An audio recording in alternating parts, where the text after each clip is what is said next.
The KillerGrowth podcast starts now.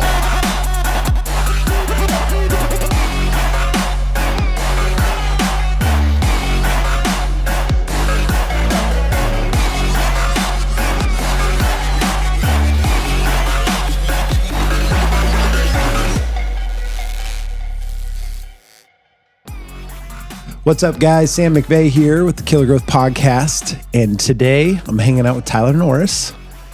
What's up? Hey, guys. What's up? And we are going to be talking about a content engine. So this will be a little bit different than our normal episode. We're going to funnel these in every once in a while on topics that we think would just be helpful for specifically business owners. I mean, anybody thinking about doing business, anybody running a nonprofit or selling something, building up a personal profile, and kind of discuss like top of funnel discussion of what a content engine is, why you should build it, how it helps everything. So this is my warning to you, people that listen to just learn about other people. You might not like this episode, but if you own a business or you have a nonprofit or something, this might be helpful, and it's been something we've been doing for a long time in different ways, and I feel like we've made a lot of progress as of the last 6 months of understanding how it can benefit people. So, Content engine, what does that mean, Norris? Well, I'll tell you. Thanks. I was waiting for it.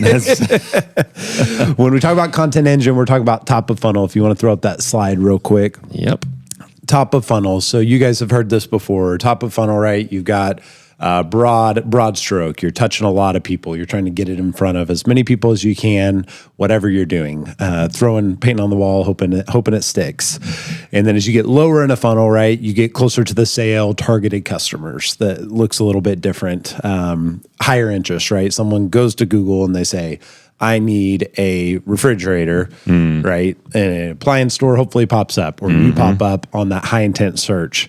Top of funnels more, hey, we're going to talk about refrigerators, or we're going to put out a funny ad about us doing something with a refrigerator or it falling out of a truck or whatever. Yeah. And these people on Facebook, for example, or other platforms, there's a good chance they probably aren't in the market for the fridge, but there's a chance someone is, right? So it's kind of a blanket, like just broad stroke strategy where you're trying to hit as many people as possible. Yeah, and like you said, top of mind also. Top of mind. So just that way they're always seeing it, even if they don't need a fridge that day. Yeah. Hopefully down the road they remember, I remember that funny video of the refrigerator falling out of the back of the truck. Exactly. We always say be on the shelf, right? Yeah. So even if they don't need you that day, top of mind, brand awareness, branding campaigns. Absolutely. At least if they can have a connection with you and start building a connection before they need that item or service. Yes. Brand awareness is a huge benefit of content engine. So when I talk to businesses, this is where I start all the time now, because a content engine feeds everything. And I'm going to kind of mark up this slide for you guys a little bit.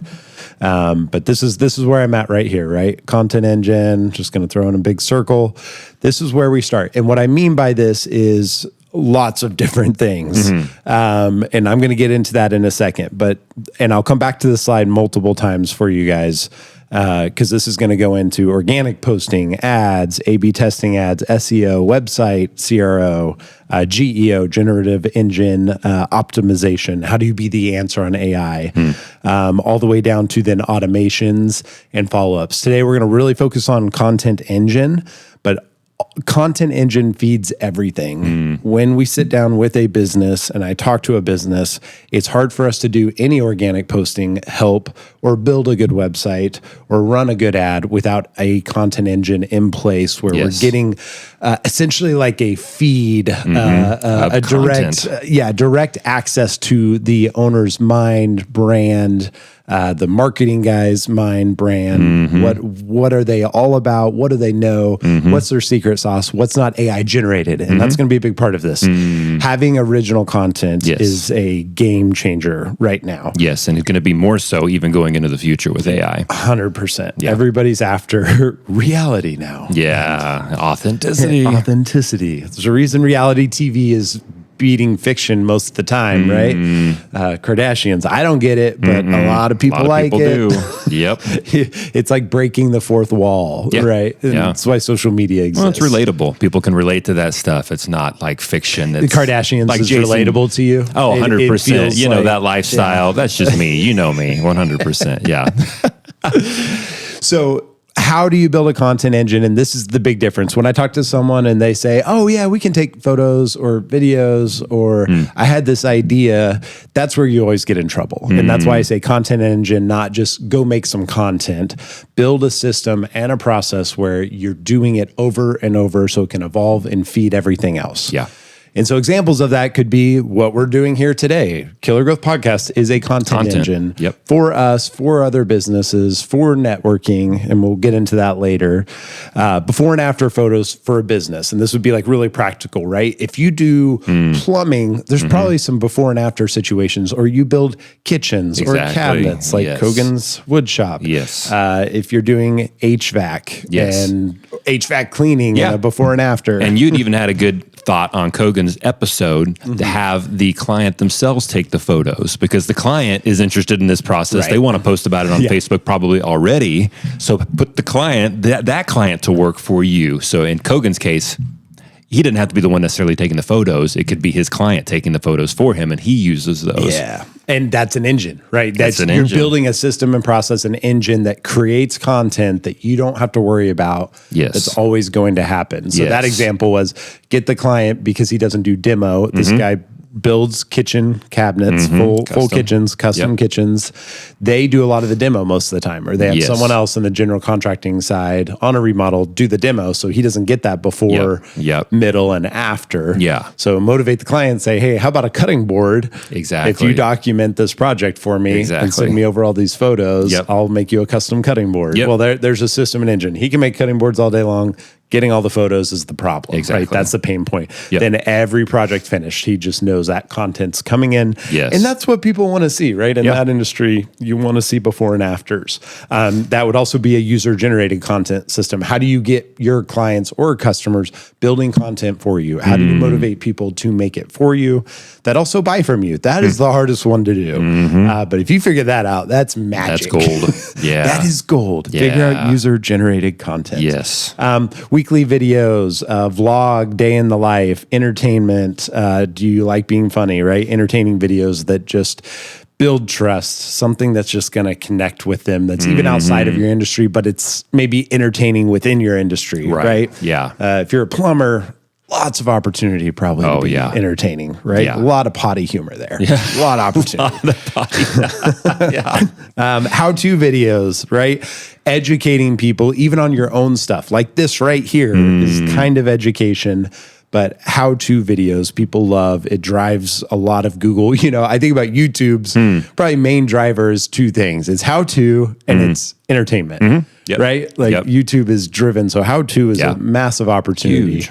If you can build a how-to engine to always put that out. And then blogging. And I bring up blogging specifically because on this next slide, I'll talk about it. But you find one of these things that you're comfortable with, right? So I'm going to jump over to here.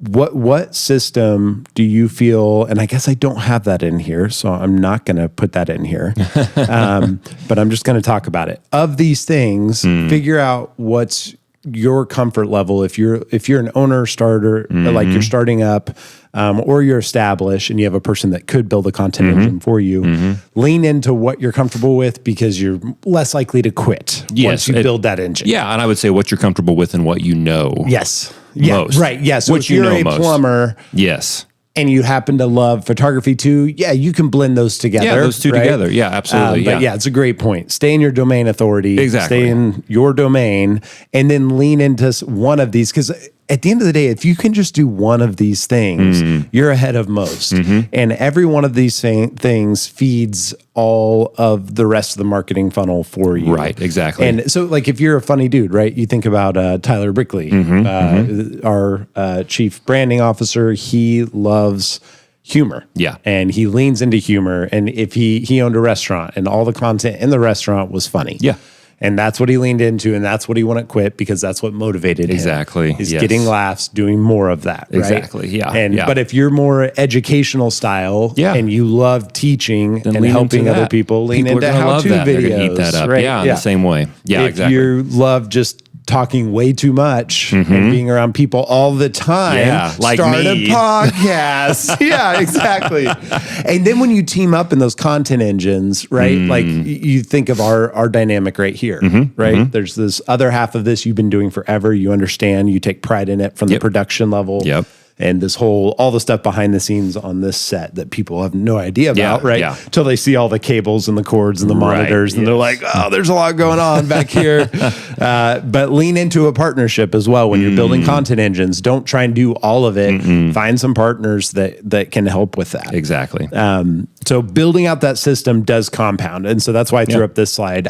Compounding over time. If you do one piece of content every week that's thorough, maybe a little bigger, you're going to have 52 unique pieces of content a year. Over the course of a year. And then in 4 years, you've got 200 plus pieces of content, and you will not regret that. No. And how cool for anyone that's thinking about using you, talking to you, hiring you. Exactly. Putting out content builds trust and authority. Likability. Yes, exactly. Yeah. And the odds are if you start on that kind of a cadence with content, by week 30, you're probably going to go in the middle of the week. Oh, I have another idea. There's 2 pieces of content that week. And that's what we've seen, especially with this podcast, right? We just started out with, we're going to start doing these episodes or 2. And then all of a sudden we think, oh, we have other ideas for other content that we can start to generate in this. That's a really good point on how the creativity compounds too, as well. Because that's how what we felt. Now we're about to hit 6 months into the podcast. Yes. Yeah. 50 episodes in. Yep. I think published 49 as of today. Yeah. 50 is already shot.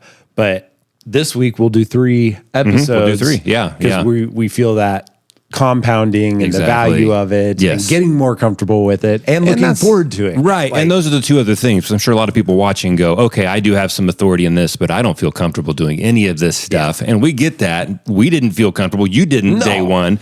Nobody feels comfortable hardly out of the gate with this stuff. Yeah, exactly. I still do so much freaking. Yeah, but you just got to get out there and do it because again, people appreciate authenticity. So you don't need to start episode 1 with all of the polish, right? Yeah. It can just be you with your iPhone just being you. And that's content. That's getting it out there. And it will evolve over time as you continue to evolve over time. It'll get better. Exactly. But it doesn't have to be polished and produced day one. And avoid the AI concepts too. Yeah. I think when you're doing this stuff, like strategize with AI on content, but ultimately don't be overly scripted, you know, be off the cuff, be you. Yep, exactly. Because it is just it's a big turnoff when even like a local business is like just overly polished and it's not a day in the life where you're breaking the fourth wall. You get to immerse yourself into what they're doing or what they know. Right. And just being yourself and finding a way to be yourself on camera and not talk differently is probably the hardest part. That's hard too. That was really and still is difficult for me. Oh yeah, me too. I change. 100%. It's just so crazy how much I change. And that's why I think the people that are best on camera, they literally don't change at all. The same. Put a camera on their face and they're you're the like, same that's person. The same person. And that comes with time also. Again, rarely do you find somebody who can do that out of the gate. And it's okay. That's okay. You'll get Those there. are our favorite people to film. Oh yeah. Just that's like so easy. The rehearsal, then you put the camera on, they sound exactly the same. Yeah. Yeah. People like that need a reality TV show. They're made for it. So build a system, it compounds and plan it out, right? So this is just an idea of like build a system with a weekly cadence and do it every week. Because if you spread it out past that, and that's why we do it every week, you fall out of the habit. It's really easy to say, I'm not gonna. Well, if you do it every week and you miss a week, that's just 1 week and you're hitting it the next week. Where if you're doing content once a month and you miss that, all of a sudden you're 2 months in and you're missing out on content that should be put out. And the algorithm, I will say this, we've tested, we publish so many shorts and I have yet to find out how many shorts I could post that are too much. The algorithm likes quantity, specifically YouTube and TikTok. I think there's a different game on Facebook and Instagram. It's different there. I'm struggling with what the word is there. Right. But the cadence strategy is different. The algorithm still all wants more content. It does. Wants to keep them there. Yes. But specifically on YouTube and TikTok, that are obviously the massive video platforms, it doesn't look like you can post too much. Doesn't look like that. And I don't think it bothers your clients or your customers either. You know, that's what I had thought originally at one point in time, that if you produce too much, it's going to become annoying to people. But these aren't like text messages or emails that are directly going to them, right? These are just popping up in their feed as they're scrolling through their feed. And so I don't think you have to worry about posting too much to the point where you're going to annoy somebody when you're not contacting them directly. And I think switching it up, having a different format, right? If you're going to post 8 times a day or 3 times or 2 times a day, more than if you're going to post at least once a day or multiple times a day, that's a lot of content. Yeah, hard to do. It is.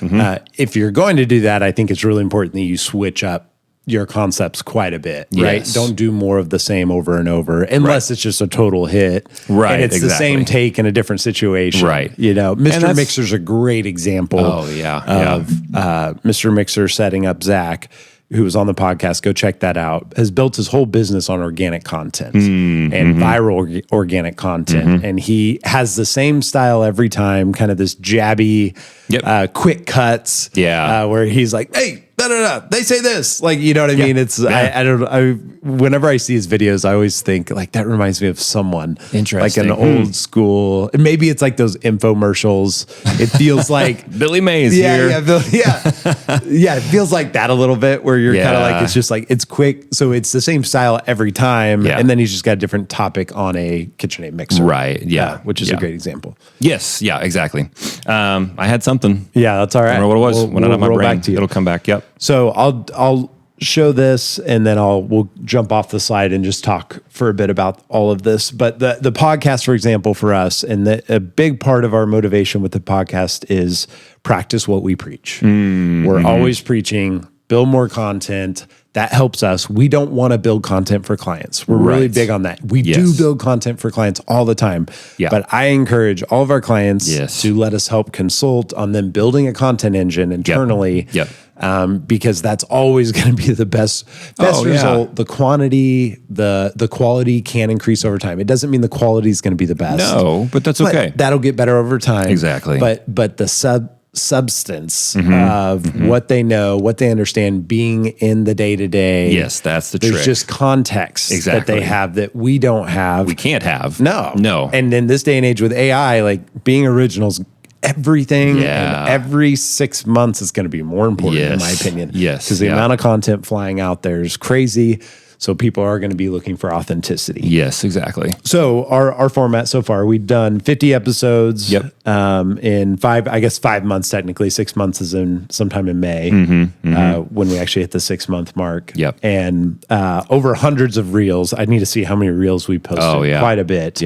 And it has been less about how many downloads are we getting on the podcast? How many views on reels, right? We decided we don't care about Doesn't that, matter. right? We don't care about that. We're just going to stay true to the system. Pursue 2 episodes every week. This week we're doing 3. But the goal is always 2 every week, and stay true to that, and post every day a short or multiple shorts every day. And we're always testing that, and I'll have more on that as we go forward. And hopefully this is helpful to people that are even thinking about starting a podcast if you have a business and you want to get brand awareness out there.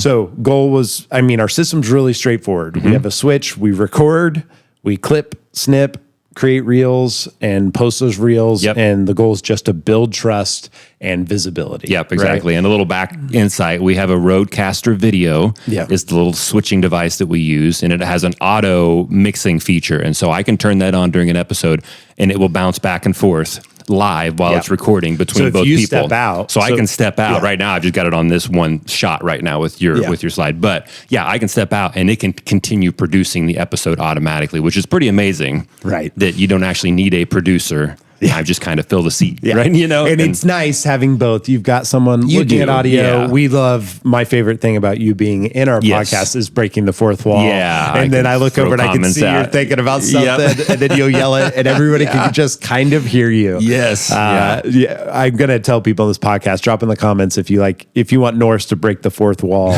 more often outside of the studio. I love that part.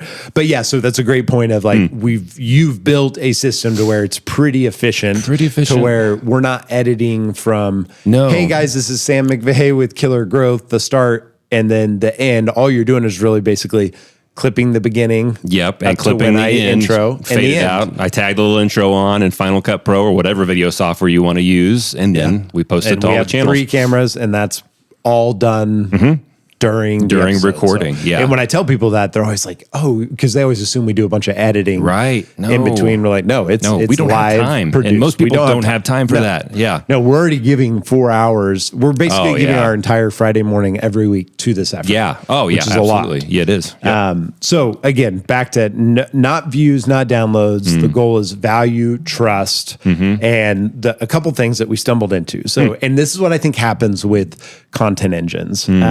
And we can jump off the slide and go back to us now. That's all I have. A couple things that we didn't realize was the networking, and I'll start with that. And I think any type of content engine, once you start developing enough content and you start doing enough collaborations with content, you start building a network. And that was the part that shocked us. We're like, oh my gosh, we've made several great connections we would have never had because of our content engine. Yes. And this isn't about our podcast as much as it is about a content engine. And that happens to be our content engine. Right, exactly. But we did not foresee the networking that would happen. That's been great. We also did not foresee the trust and credibility of people just then loving and liking us because of our effort, right? It's not that this is a good podcast yet. Yeah, we're getting there. We're getting there. Give us some time. It's growing. It's getting better. Yeah, our 0 concurrent viewers on the live stream right now may say that. Exactly. And we are live streaming every Friday now, which will be good for us. Again, another vulnerable thing to just add transparency and trust that like this is not edited. That's what I like to tell people. Like there's nothing edited, scripted. And it creates all these awesome, organic, authentic moments that are fun. It does. We've had people cry on the podcast. We've had a lot of laughing, a lot of giggling. And it's super conversational. People will sit down worried about filling an hour, and they'll get done with an hour and go, where did an hour go? I feel like it's been like 15 or 20 minutes. Every time. They come in, and then they forget the mics here. Yeah, they do. Then I show them the clock on the back, and they're like, what? Yeah. Teddy's was hilarious. Teddy Creel with Honey Stack. Like, hour and 40 minutes? No way. What? We did. Yeah. So networking was a surprise. And back to the engine, the hard part about a podcast for us building this content engine was getting guests, right? Yeah. That's a difficult part. Well, we built a system for that. We have a nomination tab, and this is a shout out to everybody. I don't think I've announced this on the podcast yet, but if you go to killergrowth.com, go to our podcast, there's a nomination link, and you can nominate yourself or someone else. Doesn't mean you or they will get on the show, but it's a really efficient way for me to go through and figure out who would be the next best guest. And when people talk about it and they bring it up all the time, locally, right? Oh, you should have so-and-so, so-and-so. It helps hold everybody accountable and say, well, then go nominate them, put in a little effort. If somebody wants to be on the podcast, put that effort in, go nominate yourself, state your reason why, what you would like to discuss. It's an easy form to fill out, but people have been filling that out. It's been awesome. Yeah. We've had all these nominations popping in, and then I'm able to sort those. And then we also built a scheduling link. Yes.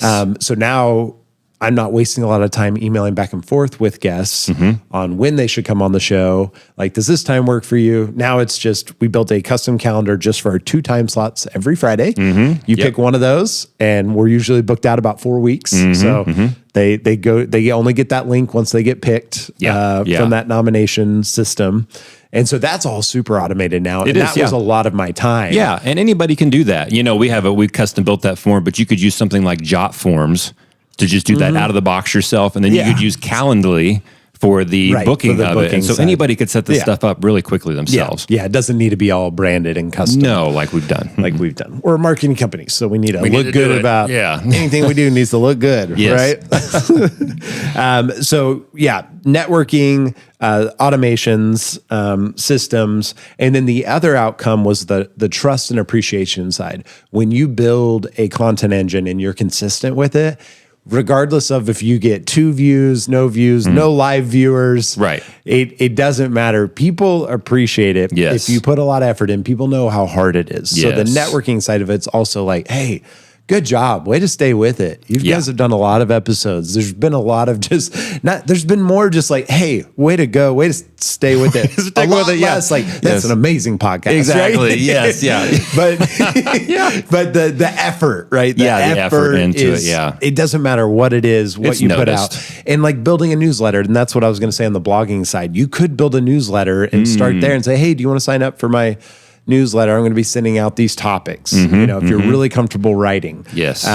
People appreciate the effort, and it doesn't matter if it's 10 or 20 people. You get those reps in. Oh, yeah. You evolve. You identify what does well, what doesn't do well, and then also stay in the lane of what you're good at and what you believe in. And if something pops or goes off and gets a lot of views, and you're like, that's just not us. Right. I think you got to stay away from that temptation. Yes. Yeah. Because depending on what your company is, if you do it around your company, and that's the focus here, it's not just a personal, and even if you have a personal brand, or you're trying to become an influencer, all of this still kind of applies. I think you got to stay true to who you are. Exactly. Yeah. And I've always said, don't try to chase going viral, because most people who go viral aren't necessarily chasing it. They're just doing something that's a passion to them. And it just happens to resonate with other people because it's a passion to them. Right. And depending on what the passion is, Alex Hermosi had a great point on a content episode where he was just talking about different forms of content, shorts, podcasts, long form, live,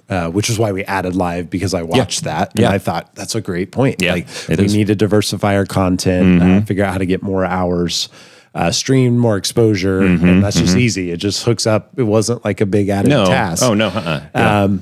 But he talks about, depending on what your passion is and the thing you provide, you can pretty quickly understand how big that audience is. So for example, right, Mr. Beast is basically doing crazy entertaining game shows that the whole world loves. Yeah. That is fascinated. Alex Hermosi, who is building content for business owners and salespeople, that's a much smaller demographic. So he's not chasing near the views, near the subscriber rate that Mr. Beast is. That'd be silly. Oh, yeah. If you're doing content around crocheting, right? Let's say you're crocheting. That who knows what that is? I guarantee it's thousands, maybe a million. Maybe millions. Oh, I'm sure. I don't know what the number is, but it's probably not 100 million.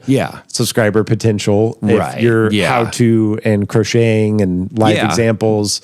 But so understanding that demographic, it can get really frustrating. Like disc golf versus regular golf. If you're promoting disc golf, that's a different audience size than if you're doing a golf channel. Yes, but with Mr. Beast, that's a very broad audience that is probably going to be pretty hit and miss with him, I would suspect. But with crocheting, if you nail in on that niche, they're probably going to be a pretty dedicated audience that's going to tune in pretty like frequently your to your viewer rate content. Percentage of subscribers viewing could be way could be higher. huge. Yeah, for sure. And if that's your focus and you happen to sell crochet needles and you have There's you go, your engine. right? And so for us, we want to talk to business owners, learn. And our goal is that the format of the podcast is learning, understanding someone's story, finding some nuggets. And that's been the best compliment we've received is they'll name a actual single episode, a guest, and say, I had never thought about this. And that was super helpful. Exactly. Right? Yeah. That's it. If we can get that, then that means someone gained something from content we built. And we weren't selling them. No. And then that'd be go ahead. No, but then it also built authority in that person's mind, because that's something we love to do is consult and problem solve. And that's kind of something you do live on the podcast with people that both helps the person on the podcast, for one. Two, the viewers get to pick up that nugget. And then three, it builds that little bit of authority. So if that viewer ever goes, oh yeah, I need that for my business, there's that content engine again. They're probably going to reach out to us and talk to us, and we've had that happen. Another thing, that analogy I love is friendship. So when you're creating content, think about making a new friend, right? The first time they see your piece of content, is you've got to think about how that goes, what that feeling is going to be. Yeah. So whatever content engine you're building, just remember not to have a lot of asks. Don't start selling. No. Add value. Don't sell. We still don't ask for subscribers or all that stuff. We should. I know we should, but man, you and I are both just like, I know we don't ask. I don't want to do it. And we talked about that, like asking people to subscribe, like an outro on our podcast. That's not as yucky. It's just kind of like, hey, it's just what you do. It helps us out if you enjoy this podcast. Subscribe. Yes. But if we ended it with like, hey, if you're this and this, like, or sign up today for $1.99 a month, and you can get. We have this membership. Yeah. We don't want to sell. We want to build trust and add value. Yes, and in turn, that is going to build a network and an audience that will hopefully work with us, or just create a relationship with us where we can refer them somewhere else. Yeah, right? Which we're great with both of those avenues. So much of B2B is networking, and we love referring people to other solutions for their business that are where we're not a good fit. We're not a good fit for everyone. And we don't pretend to be a good fit for everyone. But back to the friendship analogy, let's say you and I just become friends, right? Like yesterday. Yep. And then 3 or 4 days go by. We send a couple texts, enjoyed that lunch. We go do like one fun thing together. And like a week or two later, I'm like, hey, could you come help me paint my house? like you're going to avoid me like the plague. You're going to be like, no. Friendship over. Friendship over. You need some time to go by before you ask a friend to paint your house. So some of the recommendations I've seen is like upwards of a year. Don't make an ask for a year. Yeah. Like have all your content be value add, and then at the year mark, and it's really tempting. We're 6 months in, 50 episodes in, and it's like, oh, it's tempting to like put in a couple asks now, or leverage something there. It's like, nope, we're going to go 12 months. We're going to try and get 100 episodes in, of hopefully helpful, valuable content. So. Yeah. And then we'll decide what it looks like from there. Exactly. And that's the other thing I would say is that religious commitment, it becomes an essential piece of your business. And this is the hardest part for us, even helping clients. When they don't have a content engine, it's really hard to have ad ideas. It's really hard to come up with concepts that resonate, where if someone's got a content engine and we see certain topics or whatever they're talking about starts clicking and resonating with people, then that allows you to go into that marketing funnel with some ideas, concepts, recreating those, or even using those pieces of content for ads, for SEO, for blogging, for a better website, right? Content informs website like crazy for us. It does. Like, man, this line seems to stick. Like a line from a video we use in websites as hooks on landing pages. Like we are desperate for hooks on websites. We're desperate for hooks. Yes. Like, you know, in 5 seconds, how do they understand who you are, what you do, and why they should choose you, right? Like that's really hard to come up with. But on that engine side, making it essential. And I just met with a prospect, I guess I would say, not a client, but some people met with me, needed some advice and need some help with a couple of things. And I was advising on a content engine yesterday for about an hour. And one thing I told them was, Friday mornings, we have blocked off for this. Literally next Friday, I got a text for next Friday morning to have breakfast for my sister's birthday. Right. And I was like, what are you going to do? I can't. Look at I you. I have that morning scheduled. Sorry, sis. Love you. We're going to do it a different time. But you know what I mean? Like, it's got to become as essential as getting a big deal done, finishing a massive contract, right? Just how you treat those other pieces of your business of operations, fulfillment, and sales. Content engine, this day and age, when you've got social platforms, you can reach so many people for free. You got to give up time. But it needs to, it takes that level of conviction for it to work. Exactly. In my opinion. I agree. So, are you a liability in this concept, by the way, if your sister texts and wants to have breakfast next Friday? Well, my sister's never texted and wanted to have breakfast, so I think I'm safe. I can see your eyes maybe turning like, I don't know if I'd say no to that. We're live right now. Can't edit this out later. Yeah, the States. I hope JC's in here. That'd be awesome.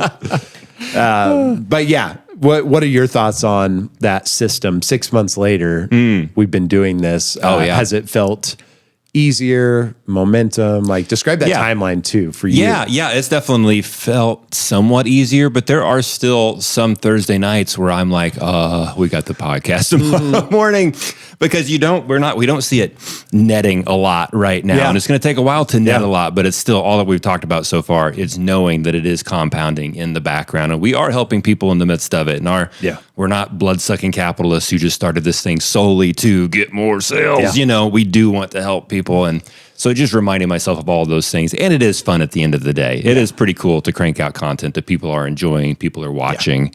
And so, and we've put systems in place to also help with it too, like the automatic video switcher, or for our shorts, right?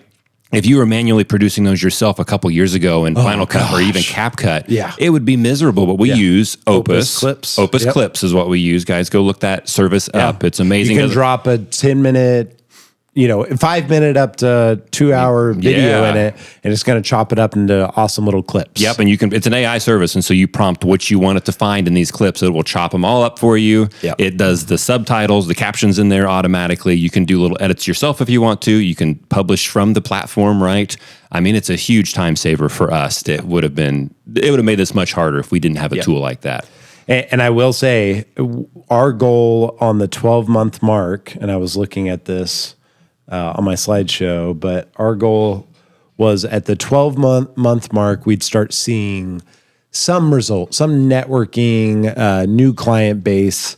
And we've gotten 3 new clients from the podcast in 6 months. Yeah. And that surprised us. That's pretty cool. We thought it would be, it's definitely not like a massive lead engine, but to get 3 people to transact with us because of that. And actually my meeting yesterday came from my podcast, or this podcast, because this podcast was discussed in a group that he was in, and he wasn't aware of the podcast, and he was like, and then checked it out, and then that led him to, I need advice on some of these subject matters that they know. Wow. And then that was cool, the meeting, right? Isn't it? Yeah. So I do think it's like on a local and beyond local, and anybody that's listening, it becomes a referral basis too. So it'll be interesting on the podcast side to see what all the lead generation looks like over time, especially with us not having sponsors. We're self-funding this whole production 100%. And spending, the whole effort, I would say it's probably 8 man-hours a week, 6. Probably, if you think about the scheduling, the morning. I think 6 to 8 is probably right. Post-edit, the clips. You're doing research beforehand to put your notes together. Yep. With the guests. So I would say 6 to 8 man-hours a week. So it's like someone's full day. Yeah, it's true. Working on it a week. Yeah. Not to mention all the equipment that goes behind this too. Right, yeah. So it is an investment. You can do it at any level, but you could literally launch a podcast with a iPhone and do long form content. Pretty crazy. That'd be fine. Like if you're a contractor, you can go out to a job site and just film yourself talking about what's going on the job site once a week. Yes, exactly. I was sorry. I was trying to look at this. This font on my slide is so bad. So small. I just ducked my head like below the mic, and my eyeball was 1 inch from the screen trying to read something. I'm like, gosh, that is so small. Yeah. When Norris doesn't do graphics, it's and I do graphics with my best friend. It's tough. Sammy Jr. Powered by Claude. Yep. Your little AI buddy. Yeah, exactly. So in summary, on Content Engine, I would say build one now, build the concept, align the partnerships and the people. And if you're working with an agency, let's say you got an established company, you're working with an agency and they're doing social media management, right? A lot of people think they already have one, but they do a photo shoot once every 6 months and they plop those in, and there's really nothing original about that. So I think the motivator needs to be what could be original, what could be unique, especially if it can be video. Yes, you can still do blogging, you still do photos, do before and afters are great too. Customer testimonials, user-generated content, all those things would be amazing. The best case scenario is you essentially have all of them. Yeah. Your best case scenario is that you have a content engine that covers the whole spectrum, right? From writing to images to video, to long format, to how-tos, right? To customer testimonials, user-generated. If you're employing all those, it's hard to believe you're not going to kill it. you know, I mean, hey. Killer Growth Podcast. Hey, yeah, go ahead. But I mean, you know, it's true. If you're actually doing all those, and that takes a lot of work, and I get it, to get there. But if that's your goal someday to get there, we're not even there. We're doing the podcast. And if you go look back through our content on YouTube, every thumbnail looks the same. Yeah. Because we're just doing the podcast. We need to mix in more diversity in our content. Yeah. And Samuel and I talk about how are we going to do that? What's that going to look like? This is an example of that. Like this deserves a different thumbnail. It does. And because there's some education, there's some gold nuggets, there's some experience in here that's highly targeted. And it's not about a person in this episode. No. Most of our episodes are about a person. That's a great point. And we need to blend other stuff. And you guys are all hearing it live. Like we're collaborating. Yeah, right now we're thinking about what other content do we need? Right. Yeah. I don't know. It's a good question. Yeah. I think just in our offices doing different things, or you're working or you're problem solving a certain issue, or maybe you just figured out how to solve a certain problem and you're just talking about that on your phone, pointed at you doing a selfie video. I just spent 2 hours trying to solve this problem that could have taken 2 minutes. That'd be a great. There's a lot of those out there. Yeah, but the world needs more of those. Yeah. I even thought about B2B concepts that I think would be helpful of bad client relationships, good client relationships, things we've learned when we got fired, things we've learned when we've kept them. Exactly. Right? Yeah. I think there's relational advice on how to steward a retainer business. There is. Yeah. And we're going to have to think through logistically. You're right. The thumbnail for this one should be different. Because you want these videos to catch people's eyes so they don't think it's all just the same thing, but they look at your content, oh, that one's different. What's different about that one? Yeah. And we need to do that. We don't do that right now. Yeah. And having this live feed in there as well now, having another live feed will be kind of a fun way to experience both sides of this, I think. And to realize how little this is produced, I think is going to be a benefit. Yes. It's going to start a little weirder. It's going to end a little weirder. Oh, yeah. But it's fine. And that's great. Have we not had one person in the whole time? I think I've seen one concurrent viewer. They're gone. They left. Well, I was wondering because we had like up to 7 our first time, but we announced it. So that's another example that could be. We did a post saying going live about this or with this person. Yeah, that's a great point. So our next guest that might quantify we should do that. Yeah. Did you say something? Did you say something about our next guest? No, I perfect. That's what I'm thinking. We'll have a gap in between. We will. You should post something. That would make sense to do. But yeah, I agree. I think different thumbnails, diversifying the content, figuring out what is helpful. Not necessarily just different. Yes. And I would say these are all, everybody listening, for most people listening, these are 6 month down the road problems. Right. Yeah. Most people listening to this probably have not done a single thing yet. And that's okay. That's where we've all been before. And so that's my biggest takeaway, if I can close with this, is don't overthink it.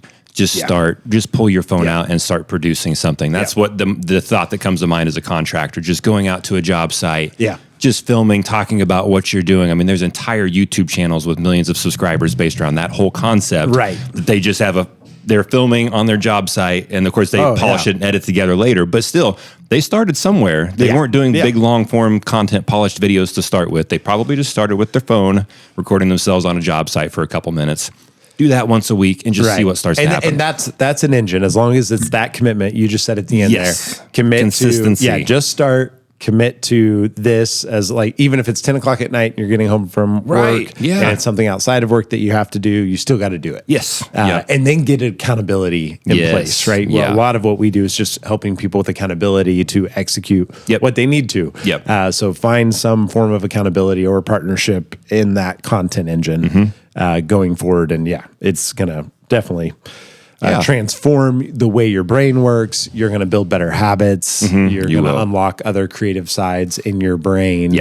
And then everything else benefits. Your ads will benefit. Your SEO will benefit. Your website will benefit because now there's a crazy amount of transcripts and videos out there that you can look and see which ones are resonating and pull out some gold nuggets from that. Exactly. And that's the hardest thing in marketing is getting the gold out of the owner or manager or the domain authority. Getting all that info out of them. Yeah, because it's a hard thing to do right there on the spot, all of that. But if you got 6 months, 12 months of content that we can go back through and sift through and pull transcripts out and look for those gold nuggets, that makes our job a lot easier and us much more effective going forward working for you. That's good. All right, guys. Well, this has been an episode on building a content engine. I hope it was helpful, and we will see you next time. We don't ask, so don't subscribe Okay, don't subscribe. We don't ask for things on this podcast. Don't for this subscribe. content Don't engine. do it. Don't do it. Don't do it. I see click you, it. but don't I see you. do No, it. put it down. Put the mouse down.